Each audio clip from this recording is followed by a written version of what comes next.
पर्व की कथा सुनने से पहले आपको बताते हैं कि छठी माई या छठी मैया कौन है। मान्यता है कि छठी देवी सूर्य देव की बहन है और उन्हीं को प्रसन्न करने के लिए जीवन के महत्वपूर्ण अवयवों में सूर्य और जल की महत्ता को मानते हुए छठी माई को साक्षी मानकर भगवान सूर्य की आराधना और उनका धन्यवाद करते हुए माँ गंगा, यमुना या फिर किसी भी पवित्र नदी या तालाब के किनारे ये पूजा की जाती है। षष्ठी माई यानी कि छठ माता बच्चों की रक्षा करने वाली देवी है। इस व्रत को करने से संतान को लंबी आयु का आशीर्वाद मिलता है।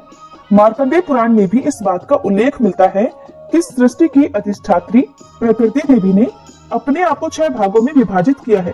इनके छठे अंश को सर्वश्रेष्ठ मातृ देवी के रूप में माना जाता है, जो कि ब्रह्मा जी की मानस पुत्री है।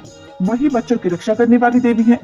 कार्तिक मास के शुक्ल पक्ष की षष्ठी तिथि को इन्हीं षष्ठी देवी की पूजा की जाती है। शिशु के जन्म के ठीक 6 दिन बाद इन्हीं देवी की पूजा की जाती है और षष्ठी देवी की पूजा करने से बच्चे को स्वास्थ्य, सफलता और दीर्घायु होने का आशीर्वाद मिलता है। पुराणों में षष्ठी देवी का नाम कात्यायनी बताया गया है, जिनकी नवरात्रि की षष्ठी तिथि को पूजा की जाती है। छठ पर्व का तीसरा दिन सबसे खास होता है, क्योंकि इस दिन महिलाएं 36 घंटों का निर्जला व्रत शुरू करती हैं।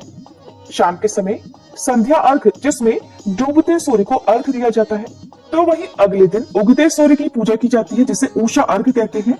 छठ पर्व मुख्य रूप से झारखंड, पूर्वी उत्तर प्रदेश और बिहार में मनाया जाता है। इस पर्व को डाला छठ, सूर्य षष्ठी और छठ पूजा आदि नामों से भी जाना जाता है। इस त्योहार में मुख्य रूप से भगवान भास्कर यानी सूर्य देवता और छठी माता की पूजा की जाती है। छठ व्रत पूर्ण करने से पहले छठ की कथा का पढ़ना या सुनना अत्यंत आवश्यक माना जाता है। तो आइए सुनते हैं छठ व्रत की पौराणिक कथा। कथा के अनुसार एक बार प्रियव्रत नाम के एक राजा थे। उनकी पत्नी का नाम था मालिनी। राजा प्रियव्रत और उनकी पत्नी मालिनी संतान सुख से वंचित थे। इसी बात से राजा और रानी अक्सर चिंतित और दुखी रहा करते थे। एक बार उन्होंने संतान प्राप्ति के लिए महर्षि कश्यप से पुत्रेष्टि यज्ञ करवाया। महर्षि ने यज्ञ संपन्न करने के बाद मालिनी को खीर खाने को दी। खीर का सेवन करने के बाद मालिनी दैव योग से गर्भवती हो गई और ठीक 9 महीने बाद उसे एक पुत्र की प्राप्ति हुई। लेकिन दुर्भाग्यवश उसका पुत्र मृत पैदा हुआ। ये देखकर राजा और रानी बहुत दुखी हो गए और घोर निराशा के कारण दुखी राजा ने आत्महत्या करने का मन बना लिया।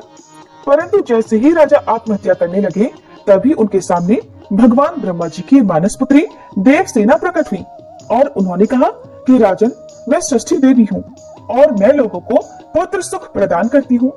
जो भी व्यक्ति सच्चे मन से मेरी पूजा करता है, मैं उसकी सभी मनोकामनाएं पूर्ण करती हूँ।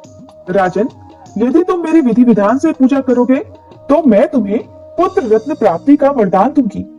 तब देवी के कहे अनुसार राजा प्रियव्रत ने आत्महत्या का विचार छोड़कर कार्तिक शुक्ल की षष्ठी तिथि को देवी षष्ठी की पूजा की और इस पूजा के फलस्वरूप रानी मालिनी एक बार फिर से गर्भवती हुई और ठीक 9 महीने बाद उन्हें एक सुंदर और स्वस्थ पुत्र की प्राप्ति हुई।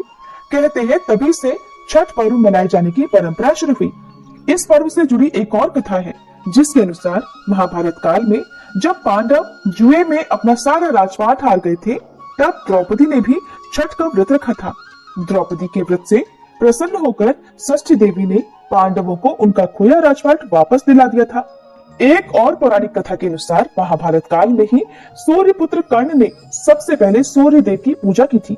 कहा जाता है कि कर्ण सूर्य देव को अर्घ देते समय घंटों पानी में खड़े रहा करते थे और फिर सूर्य देव को अर्घ दिया करते थे। सूर्य देव की कृपा से ही कर्ण एक महान योद्धा बना। आज भी छठ पर्व में अर्घ दान की यही परंपरा चली आ रही है। इसलिए छठ पर्व में उगते सूर्य को और डूबते सूर्य को अर्घ देना अत्यंत आवश्यक है। छठ पूजा के लिए आवश्यक सामग्री इस प्रकार है, जिनमें आपको कुछ सामग्रियों की अनिवार्य रूप से आवश्यकता होती है। माना जाता है कि इन पूजन सामग्रियों के बिना छठ का पर्व अधूरा रहता है। छठ पूजा की पूजन सामग्रियों में बांस की टोकरी या सूप, नारियल, पत्ते लगे हुए गन्ने, अक्षत, सिंदूर, धूप, दीप, पूजा की थाली, लोटा, नए वस्त्र, नारियल पानी भरा, अदरक का हरा पौधा, मौसम के अनुकूल फल, मिट्टी या पीतल का कलश, कुमकुम, पान और सुपारी। छठ पूजा की विधि इस प्रकार है। छठ पूजा के दिन सुबह ब्रह्म मुहूर्त में उठकर स्नान आदि से निवृत्त होकर छठ व्रत का संकल्प लिया जाता है और इस क्रम में सूर्यदेव और फिर छठी मैया का ध्यान किया जाता है। व्रती को छठ पूजा के दिन अन्न ग्रहण नहीं करना होता। संभव हो तो निर्जला व्रत रखकर उसका विधिवत पालन किया जाता है। छठ के पहले दिन संध्याकालीन अर्घ दिया जाता है, जिसमें डूबते हुए सूर्य को अर्घ देते हैं। ऐसे में इस दिन सूर्यास्त से थोड़ा पहले छठ घाट पर पहुंचा जाता है, ताकि अस्ताचलगामी सूर्य को अर्थात डूबते हुए सूर्य देव को पूरी निष्ठा के साथ अर्घ दिया जा सके। इस दिन भगवान सूर्य को अर्घ देने के लिए बांस या पीतल की टोकरी या सूप का उपयोग किया जाता है। ऐसे में बांस या फिर पीतल की टोकरी का इस्तेमाल करते हुए सूर्य देव को अर्घ दिया जाता है। छठ पूजा में जिन भी टोकरियों या सूपों का इस्तेमाल किया जाता है, उसमें मौसमी फल, फूल, गन्ने, पकवान इत्यादि पूरी पूजन सामग्रियों को अच्छे प्रकार सजाया जाता है। इसके साथ ही सूप या टोकरी पर सिंदूर लगाते हैं। फिर सूर्य देव को अर्घ देते समय टोकरी में सभी पूजन सामग्रियों का होना बेहद आवश्यक होता है। इसके साथ ही पूरे दिन और रात भर निर्जला व्रत रखकर अगले दिन सुबह उगते हुए सूर्य को जल अर्पित किया जाता है। सूर्य देव को अर्घ अर्पित करते समय मन ही मन उनसे अपनी मनोकामना भी कहनी चाहिए। सूर्य देव को अर्घ देते समय ओम भास्कराय नमः या ओम आदित्याय नमः इस मंत्र का जाप करना चाहिए। छठ पूजा के पहले दिन नहाय खाए होता है। इस दिन व्रती महिलाएं स्नान और ध्यान करने के बाद कद्दू और भात का सेवन करती हैं।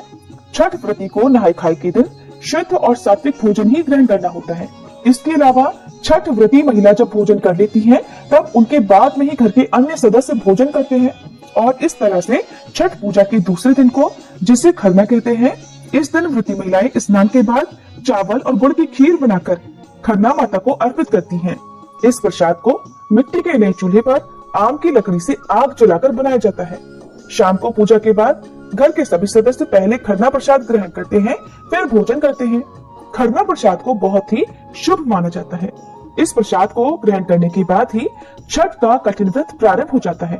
इस दिन नमक नहीं खाया जाता। छठ पूजा का तीसरा दिन सबसे खास होता है। इसी दिन शाम को अस्तगामी सूर्य यानी डूबते हुए सूर्य देव को अर्घ दिया जाता है। टोकरी में फल, ठेकुआ, चावल के लड्डू आदि से अर्घ के सूप को सजाया जाता है। फिर नदी या तालाब में कमर तक पानी में खड़े रहकर भगवान सूर्य नारायण को अर्घ प्रदान करते हैं। चौथे दिन, जिस दिन छठ का व्रत खोला जाता है, पारण किया जाता है, उस दिन उगते सूर्य देव को अर्घ देते हैं।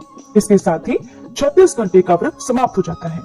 छठ की पूजा में और व्रत में मन और तन की शुद्धता सबसे जरूरी है।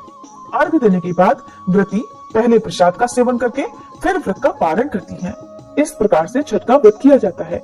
प्रेम से बोलिए छठी मैया की जय। छठी माई आप सभी की मनोकामनाएं पूर्ण करे और आप सभी को व्रत रखने की सामर्थ्य प्रदान करे। ये थी आज की कथा और जानकारी। अगर आपको अच्छी लगी हो तो वीडियो को लाइक जरूर कीजिए।